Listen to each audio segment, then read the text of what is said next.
las cuestiones técnicas. Muchas gracias a ti, doctora Pinet. Vamos a dar paso al doctor Pascual. Dejará de compartir.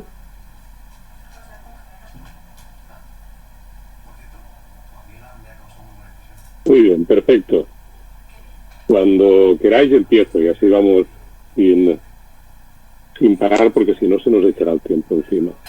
Pues os tengo que dar las gracias. Primero a Cristina. Creo que contar con Cristina, que es una experta y una amiga en los temas de tabaquismo, para mí pues es un lujo, ¿no?, compartir con ella este rato.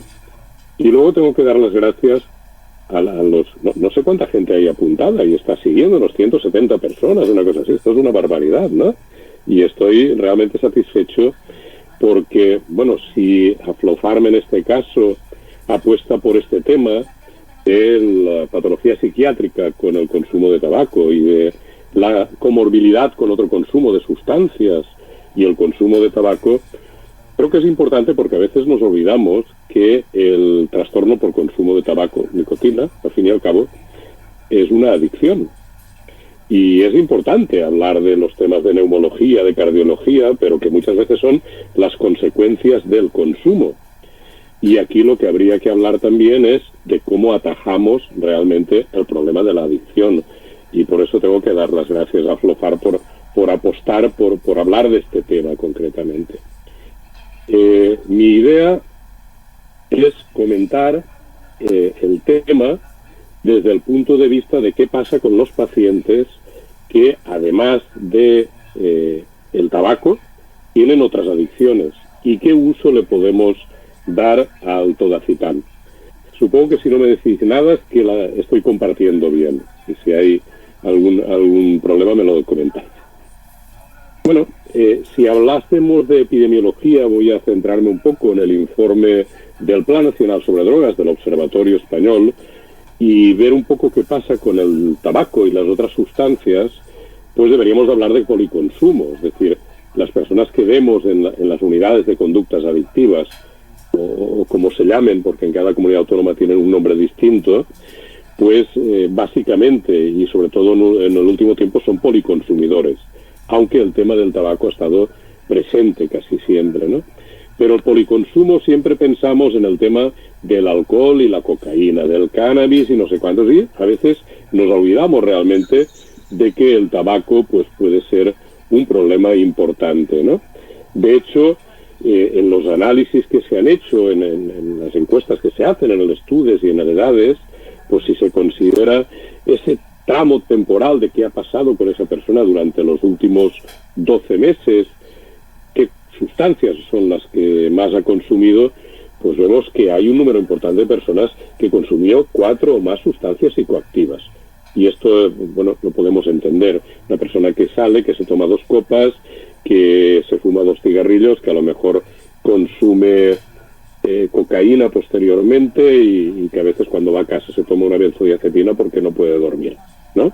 Pues así, además del alcohol y del tabaco y el cannabis, pues esto tiene una prevalencia superior hasta el 90%, ¿no? Y, el tabaco, como os he dicho, aparte del alcohol, que sería la droga legal de alguna forma que se consume en contexto recreativo, el tabaco está presente, ¿no? Se detecta esta relación entre el consumo de tabaco también con los cigarrillos electrónicos. Ahora se han puesto de moda el vapeo, los cigarrillos electrónicos, pensando que esto podría reducir daños y que podría servir para dejar de fumar. No hay estudios concluyentes. No creemos que cambiar una sustancia por otra. Sabemos que el vapeo, por ejemplo, hay vapeadores con nicotina y sin nicotina, pero tienen sustancias cancerígenas, tienen metales pesados. Y daos cuenta que esto de decir, si vapean no fumo. Pues mira, el 77% de los estudiantes que han fumado tabaco reconocen haber vapeado, con lo cual tampoco es una solución, ¿no? Y muchas veces el paso luego, sobre todo el consumo de cannabis, es muy cercano. Esto pasa tanto con el vapeo como con el cigarrillo electrónico. Daos cuenta además que dentro de este grupo aproximadamente el 40% de los que utilizan cigarrillos electrónicos o vapers lo utilizan también con nicotina, es decir, no nos apartamos de lo que es el problema de la adicción y de las complicaciones que puede provocar.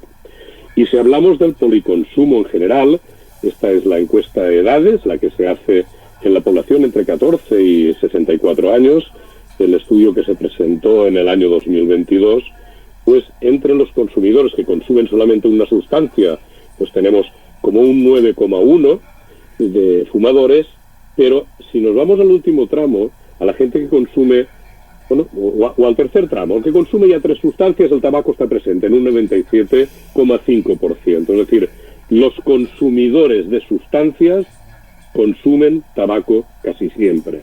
Estamos hablando casi de un 100%. También pasa esto cuando se analiza en edades más tempranas, entre 14 y 18 años.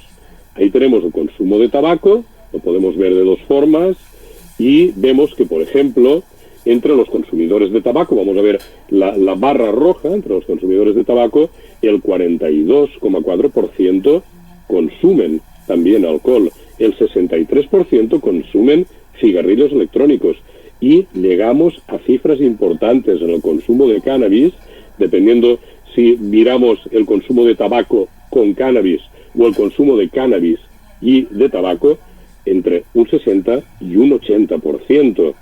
Si nos vamos a las otras sustancias, veis, por ejemplo, que también el consumo de cocaína, el consumo incluso de éxtasis, es decir, el tabaco muchas veces, y sobre todo, mirámoslo al revés, el consumo de otras drogas va acompañado en porcentajes muy elevados de consumo de tabaco. Es decir, más de 3 de cada 4 personas que consumen drogas, consumen también tabaco, que no deja de ser una droga.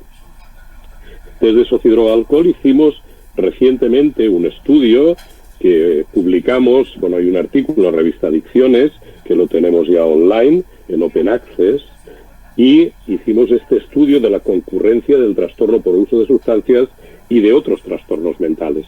Pero esto lo hicimos sobre todo porque en España no hay una red definida a la hora de tratar las adicciones. Depende de comunidades autónomas, las adicciones pueden estar como unidades de apoyo en atención primaria, como sucede en la Comunidad Valenciana, pueden estar dentro de redes de salud mental, pueden estar dentro de ninguna red, porque lo llevan ONGs o diputaciones o ayuntamientos, y nos interesaba saber qué pasaba con los consumos y qué se estaba viendo en cada uno de los dispositivos. Los dividimos en 2. Es decir, qué pasaba con las personas que iban a salud mental y tenían consumo de otras sustancias, o qué pasaba en la red de adicciones, qué es lo que consumía la gente, ¿no?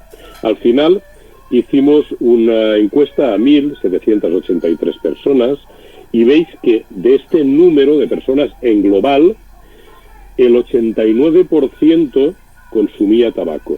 Tanto si iban a la unidad de salud mental, que la cifra se elevaba a un 80,2%, pero los que acudían a los centros de adicciones, el 91% consumían tabaco. Y normalmente a una unidad de conductas adictivas, a un centro de tratamiento de adicciones, la persona no suele acudir directamente porque tiene un consumo de tabaco. Suele acudir porque tiene un consumo de cannabis, de cocaína, de heroína, de éxtasis, etcétera, etcétera. Y cuando le haces la anamnesis, pues resulta que 9 de cada 10, además de lo que te están contando, consumen tabaco. Y algo que nos ha preocupado siempre es el tema del consumo dual de cannabis y de tabaco.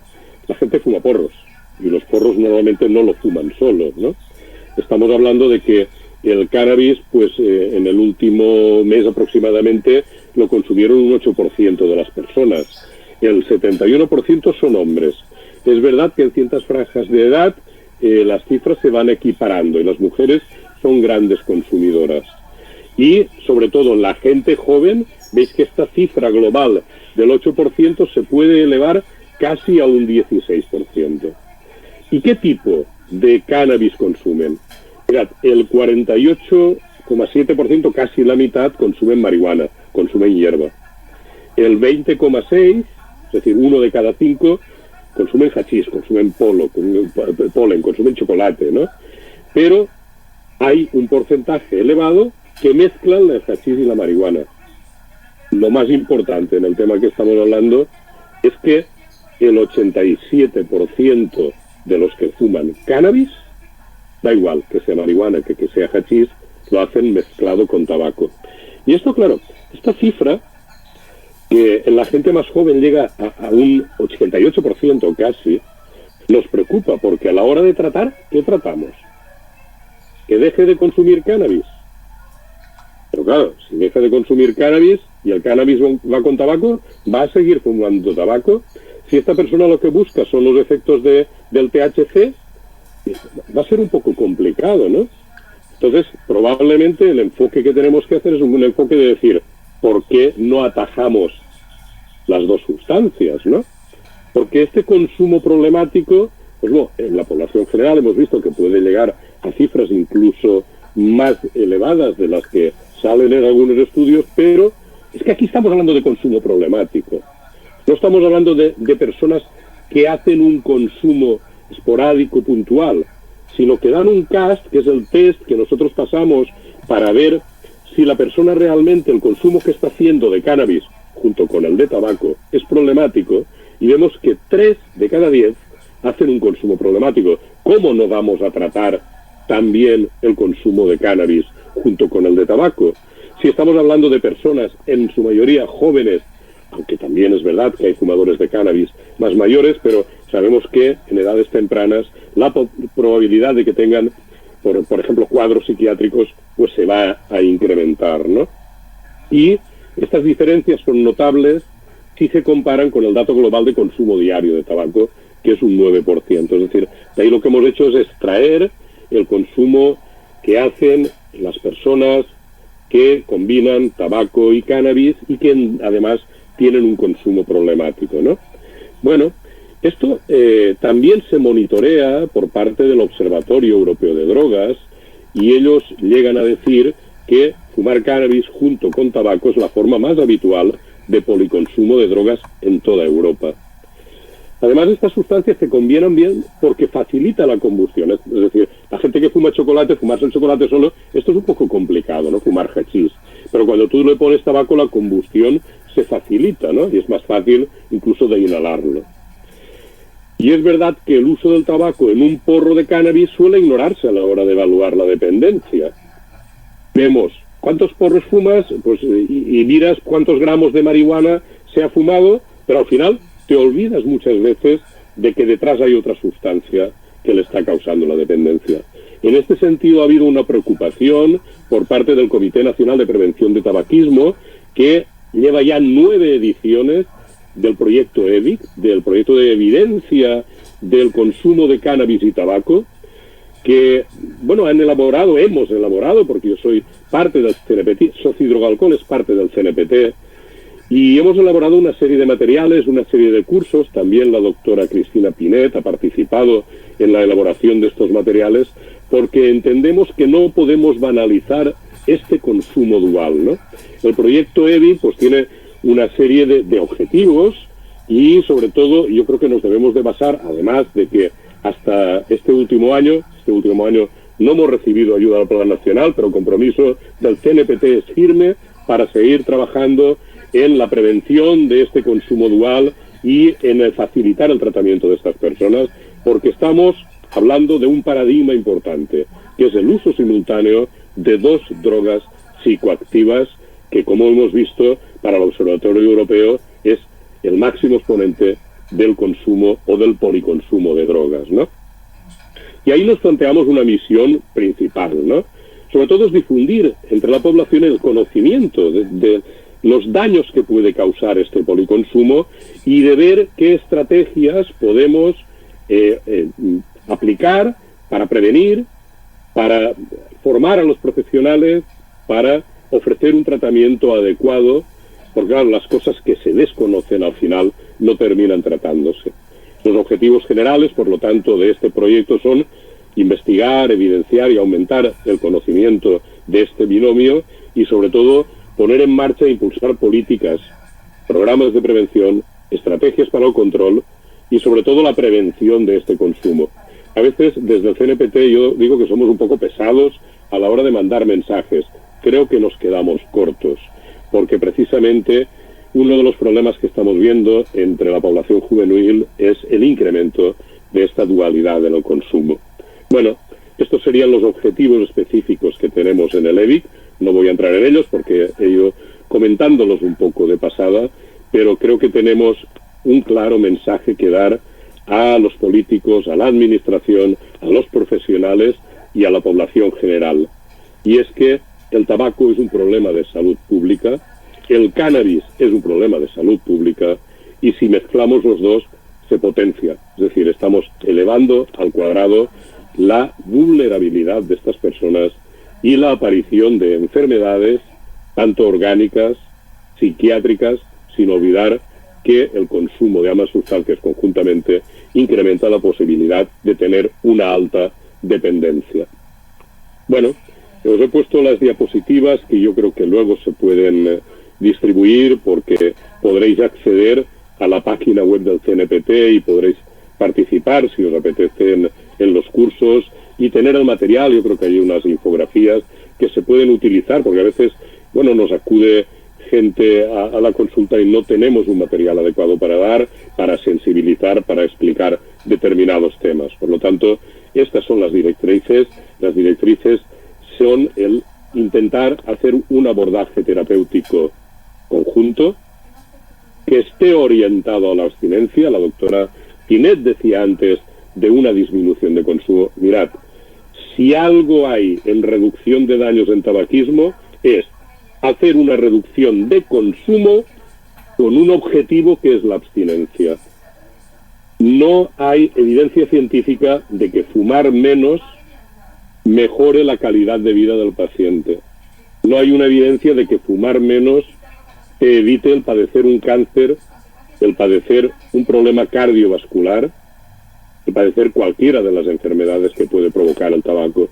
Por lo tanto, y más si hablamos de este conjunto, siempre el objetivo es orientado a la abstinencia, basado en la evidencia científica. Hay estudios al respecto.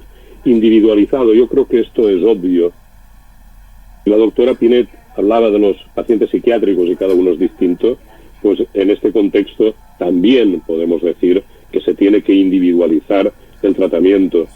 Y además integrado, y si fuese necesario, abordando otros problemas y otros factores contextuales y ambientales que suelen estar asociados.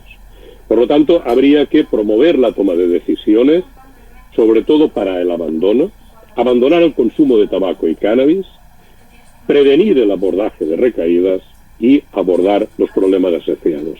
Esta sería un poco la finalidad y los objetivos que debemos de tener, y por eso hicimos este proyecto EVIC para dar consistencia, evidencia científica a cómo tratar todo esto.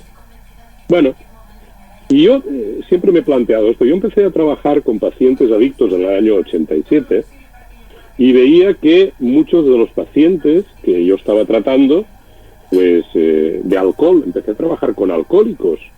Ellos, pues bueno, intentábamos conseguir que dejasen de beber, que mejorasen su hepatopatía, que mejorasen su relación familiar, algunos síntomas como las polineuritis, etcétera, etcétera. Bueno, la verdad es que había una mejora importante. Hacíamos un tratamiento intensivo, individual, con terapia de grupo, con grupos de ayuda mutua, pero yo veía que dejaban de beber y que seguían fumando. Yo digo, bueno, no sé qué vamos a conseguir, porque estas personas mejoraban la hepatopatía y al final luego igual me fallecían de un cáncer a cabo de poco tiempo, ¿eh? Y es que nos dimos cuenta además que el ambiente era determinante. En los sitios donde se fuma se suele beber, y en los sitios donde se bebe se suele fumar. Ahora, como hay restricciones por la ley de tabaco, pues bueno, se salen a la puerta del bar, pero siguen bebiendo y siguen fumando, ¿no? Esto de las terrazas, bueno, yo voy a dejarlo un poco entre paréntesis, lo de las terrazas, porque creo que es algo que se debería de retomar. El humo del tabaco afecta a la persona, afecta al ambiente, afecta a la gente que hay alrededor. Por lo tanto, creo que deberíamos de intentar separar estas cosas. Y cuando hablamos del tabaco y de las otras drogas, que hemos visto en las primeras diapositivas, pues bueno, los pacientes con consumos de otras drogas siempre nos comentan que quieren dejarlo, que, claro, yo quiero dejar la cocaína, yo quiero dejar no sé qué, pero el porro no me lo quite porque es que, claro, el porro me sirve para poder dormir, el porro es que me relaja, el porro es ansiolítico. Bueno, pero de momento no. Pero ¿sabéis que después de todo este discurso del tabaco ni te hablan? Y tienes que ir preguntando, usted fuma y te enteras porque tienes que ir insistiendo. Es decir, creo que en medicina en general, en las profesiones sanitarias, lo que no se pregunta no existe. Y debemos de aprender a preguntar si coexiste. Porque hay unas comorbilidades que están claras. Es decir, las comorbilidades orgánicas, la pulmonar, la cardíaca, la sanguínea, los trastornos psiquiátricos asociados, trastorno de personalidad, el estado de ánimo, el trastorno bipolar, y no olvidamos también los problemas sociales, ¿no? Todo lo que conlleva de problemática en el entorno y en la economía. Y claro, cuando una persona consume cualquier droga, más tabaco, pues esto se nos va a incrementar. Por lo tanto, ¿por qué esa necesidad de abandonar el consumo? Lógicamente por los motivos ya conocidos de salud. Por la economía. Sabéis que Aflofarm hizo este círculo donde podías calcular el gasto que tenías, porque al principio que no estaba financiado la gente decía, es que es muy caro. Bueno, resultaba más caro fumar. Y no hablo si además tienes una patología, ¿no? Bueno, la verdad es que se ha facilitado el que esté financiado y que esto pues ha incrementado la posibilidad de las personas en acudir a un tratamiento. Pero si mirábamos solamente el dinero, resultaba mucho más rentable el dejar de fumar, ¿no? Y sobre todo la necesidad de abandonar el consumo. La gente que consume otro tipo de sustancias es porque hay que cambiar de hábitos y de ambiente. No nos debemos de basar solamente en el tipo de sustancia que consume, sino además en qué ambiente se está moviendo y qué ventajas puede tener. Claro, los tratamientos que se han nombrado ya algunos, lógicamente tenemos el tratamiento sustitutivo de nicotina y la citisina. Son los dos que tenemos disponibles. Sabéis que, en primer lugar, la vareniclina se tuvo que retirar del mercado porque tenía unos niveles de nitrosaminas muy elevados, una sustancia cancerígena que no alcanzaba el gold estándar para poder ser un medicamento dispensable, y posteriormente sucedió lo mismo con el bupropion, con lo cual tenemos ahora dos sustancias disponibles para poder tratar. No olvidemos que además estas personas que tienen un problema de consumo, por ejemplo, de alcohol, utilizan aversivos, como pueden ser el antabús, pueden utilizar agonistas opiáceos.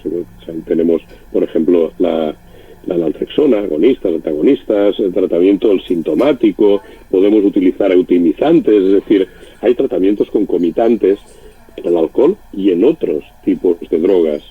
Claro, esto puede ser un problema, es decir, una persona que esté en un tratamiento sustitutivo de opiáceos, ¿no? Y esté tomando buprenorfina más naloxona. ¿Le podemos dar un tratamiento para dejar de fumar? Pues bueno, podemos empezar, y yo creo que es lo que ha comentado antes Cristina, con una disminución, con un registro, con una motivación, siempre encaminado al abandono del consumo, hacer el tratamiento integral, no solamente de las sustancias que toma, sino de todo lo que conlleve las consecuencias de los consumos, y, por supuesto, el tratamiento adictivo a otras sustancias y el propio de hábito tabáquico. El del hábito tabáquico, pues yo creo que con programa multicomponentes está demostrado, pero con el apoyo farmacológico. Con el tratamiento sustitutivo de nicotina, en algún caso, yo digo, por ejemplo, que para las mujeres embarazadas, pues bueno, el tratamiento sustitutivo de nicotina sería el fármaco de elección, pero para todos los demás casos, yo utilizo la citisina. ¿Que el tratamiento se puede hacer individual o grupal? Pues bueno, el grupal siempre tiene sus ventajas, pero todos sabemos que algunos pacientes son reticentes a trabajar en grupo. Bueno, y yo pensaba, si mis alcohólicos dejan de beber, podrán vivir más años. Y como os he dicho, no. Al final se morían prematuramente de cáncer laringeo producido y agravado por el tabaco. Y no han sido pocos los pacientes que he visto que al final terminaban pues con este agujerito nada agradable en la garganta, ¿no? Si hay otra serie de consumos, pues bueno, la ventaja, como decía, es hay interacciones. Yo creo que se ha comentado, es decir, podemos utilizar la citisina con muchos de los fármacos que esté tomando si tiene una pluripatología, pero podemos utilizar la citisina a pesar de que en algún momento sigan consumiendo la droga que les ha traído tratamiento.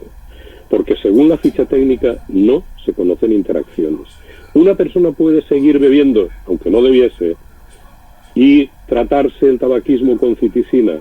Pues sí, porque no viene descrito ningún problema del consumo concomitante con las drogas durante el tratamiento con citisina. ¿Y qué es lo que veo yo en la consulta? Pues en la consulta lo que veo fundamentalmente es, y os voy a poner unos ejemplos, que hay gente que después de abandonar las otras sustancias dejan de consumir. Os he puesto un ejemplo de un matrimonio de más de 60 años, 64 y 65 respectivamente. En este caso el hombre es el de un poco más joven.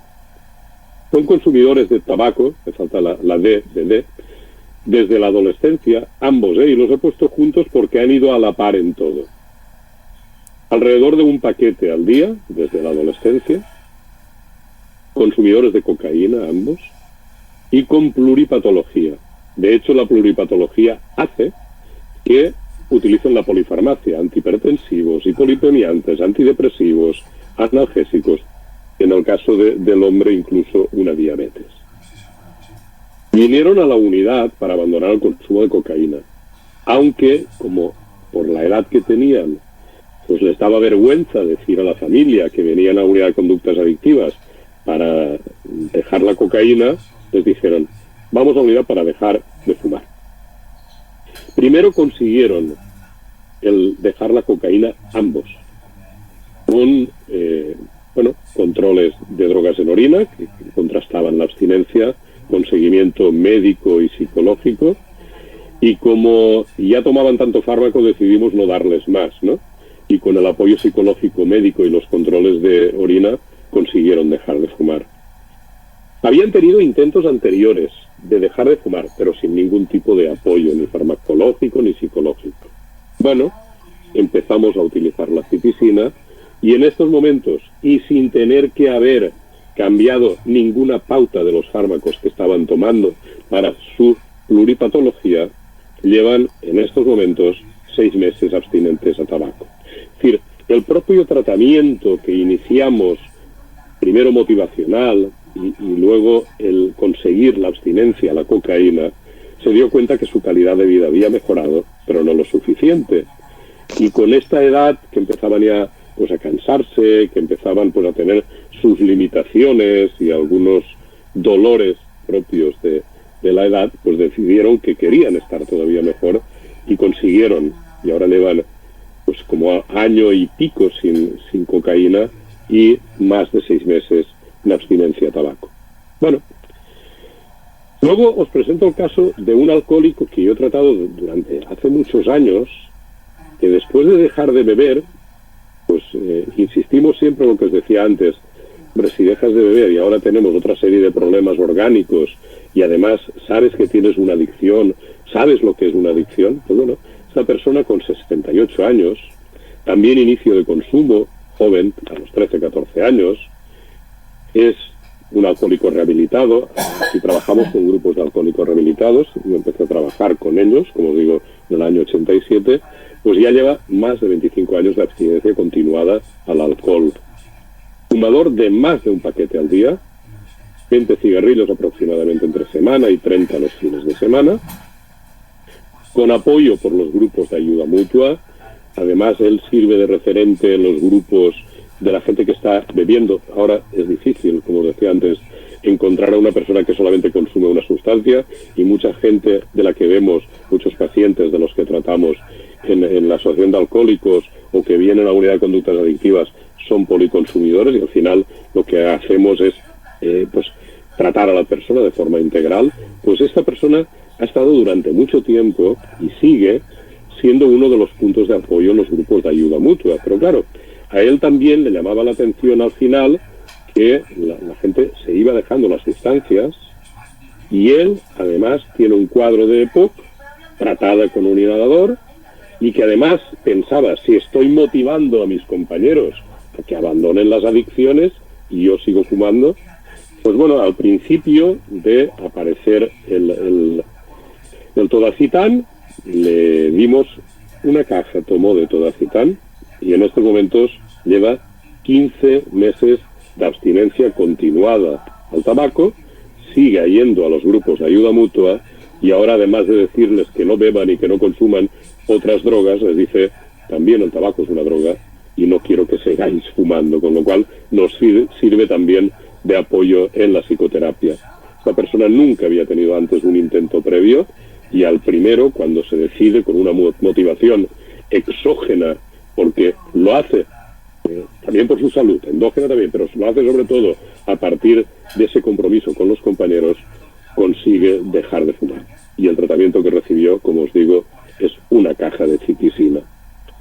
Bueno, hay gente que se plantea abandonar los consumos al unísono. Tengo el ejemplo de una mujer, en este caso, con consumos de 46 años, consumos de cocaína y cannabis más tabaco. Inicio de todas las sustancias a partir de los 12 años. Bueno, la gente ahora decimos, edad media de inicio de los consumos. Esto no se hace ahora, es decir, los consumos incipientes llevan desde hace tiempo, pero a los 18 años empezó con policonsumos, empezó con el cigarrillo, siguió con el cannabis y a los 18 años pues estaba mezclando un poco de todo.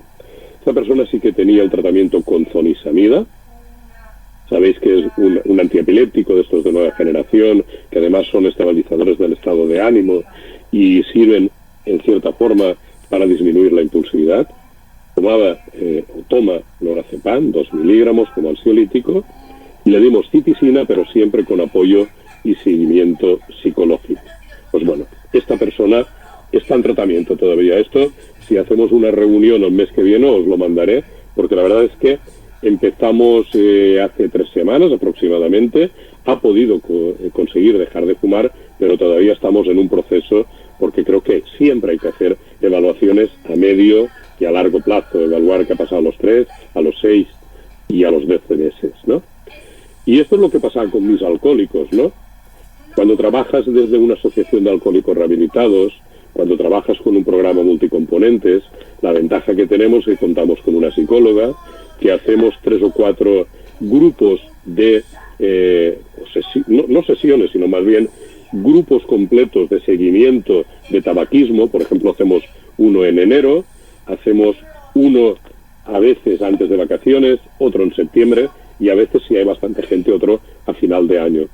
Se hacen 6 sesiones de periodicidad semanal, siempre es en grupo, con sesiones de seguimiento posterior, con la posibilidad de fármacos. Nunca a nadie se le obliga a que tome un fármaco, se le aconseja. En una de las sesiones, aparte de la psicóloga doy yo, explico la disponibilidad, los distintos fármacos que hay. Ahora hay poco que explicar, pero lo explicamos en qué consisten, cómo funcionan, cómo se toman, etcétera, etcétera, porque esto les ayuda a tomar una decisión. Y luego yo hablaría de esta expectativa que nos ha dado el Todacitán, es decir, nos quedamos un poco huérfanos. Sabéis que el tratamiento sustitutivo de nicotina no está financiado, necesitábamos algo para apoyar y creo que el Todacitán nos ha dado una respuesta. Y aquí sí que debería de hacer yo una reflexión. Una reflexión que lanzo también a Fluofarm, ¿no? En estos paciente psiquiátrico, paciente que consume otras sustancias, ¿es bastante el tiempo de tratamiento durante 25 días? ¿Se podría prorrogar? ¿Evitaríamos así que pudiesen tener alguna recaída? ¿Estaría bien el hacer un mantenimiento, a lo mejor con dosis más baja? Y para todo ello, que yo creo que en algunos sitios ya se está utilizando, después de terminar una caja, de dejar 1 mes o 2 más, hasta los 3 meses, porque es intentar evitar, como os decía, la recaída, con a lo mejor un par de comprimidos al día, no lo sé.